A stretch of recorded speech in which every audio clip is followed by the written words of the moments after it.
Amis éco-citoyens, bonjour, bienvenue sur EcoNR TV et avant toute chose, permettez-moi de vous adresser au nom de toute l'équipe nos meilleurs vœux pour ces fêtes de fin d'année 2012. Allez, place au JT, c'est maintenant. À Rittershofen, ça chauffe sacrément. On prend la direction de l'Alsace maintenant dans EcoNR TV avec une première mondiale et cette nouvelle centrale géothermique implantée dans le département du Bas-Rhin. Un site donc qui vient tout juste d'être inauguré et qui va mettre à profit des températures élevées, des profondeurs modérées du bassin rhénan pour une fonction bien précise. Vous allez comprendre. Alors en réalité, ce projet entrera vraiment en fonction en 2015 et il permettra de fournir 24 MW thermiques 24 heures sur 24 et pour une durée de 20 ans à une importante usine alsacienne spécialisée dans la transformation de céréales. Résultat, 30% des besoins énergétiques de cette fameuse usine devraient être couverts, soit l'équivalent de 16 000 tonnes de pétrole par an et une économie de 39 000 tonnes de CO2 également sur une année. Et quand on sait que l'usine en question s'appelle Rocket Frères, on se doute bien qu'ils n'ont pas envie qu'on leur raconte des salades. J'imagine que parfois la moutarde vous monte au nez, et si je vous dis que la moutarde peut permettre de monter au ciel? Affirmatif, ça c'est grâce à nos amis canadiens qui ont utilisé de la graine de moutarde pour réaliser le premier vol mondial au biocarburant pur. Fin octobre, des pilotes d'essai et des ingénieurs ont relié les villes de Montréal et Ottawa avec un avion volant grâce à ce type de produit expérimental pour ensuite pouvoir en analyser les émissions. Et figurez-vous que les conclusions sont plutôt positives puisqu'il a été prouvé que ce type de carburant pouvait fonctionner sur des avions civils sans en modifier le réservoir ni les appareils de bord. Graines de moutarde, graines de championne et qui en plus de donner un biocarburant super chouette, améliore la fertilité des sols. Alors qui dit mieux ? La ville d'Aigle déploie ses petites ailes, tout ça dans le but de maîtriser sa consommation énergétique et en installant de ce fait une chaufferie biomasse en plein cœur du département de l'Orne, d'une puissance totale de 17,4 MW.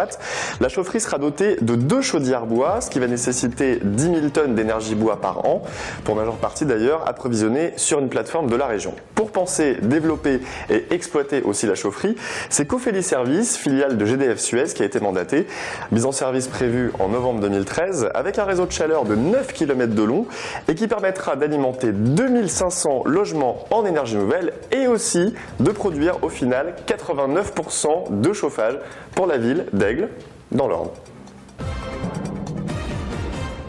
Bonne nouvelle à l'échelle mondiale, cette fois-ci avec cette très belle enveloppe de 550 milliards d'euros sur 10 ans. Une somme colossale, vous allez me dire, et qui va servir à développer de nouveaux réseaux électriques plus adaptés aux énergies nouvelles.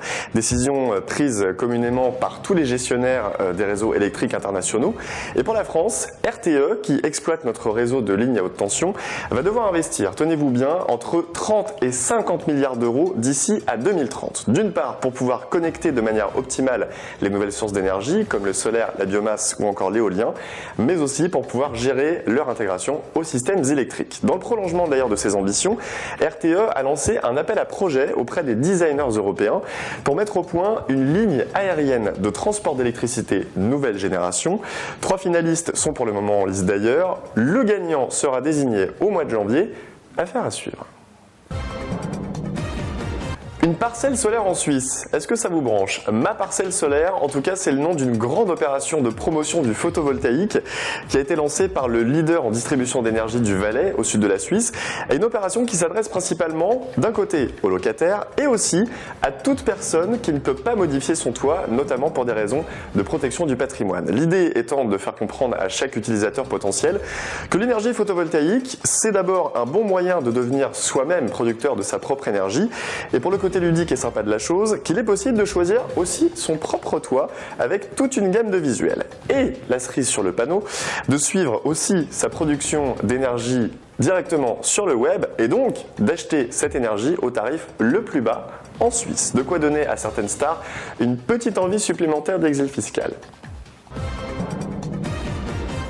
Encore un record dans EcoNR TV, celui de la pale éolienne la plus grande du monde. Et tout ça, on le doit à nos amis danois qui ont déployé une pale éolienne de 83,5 mètres de long sur le site de l'Institut Fraunhofer à Bremerhaven, c'est-à-dire en province de Brême.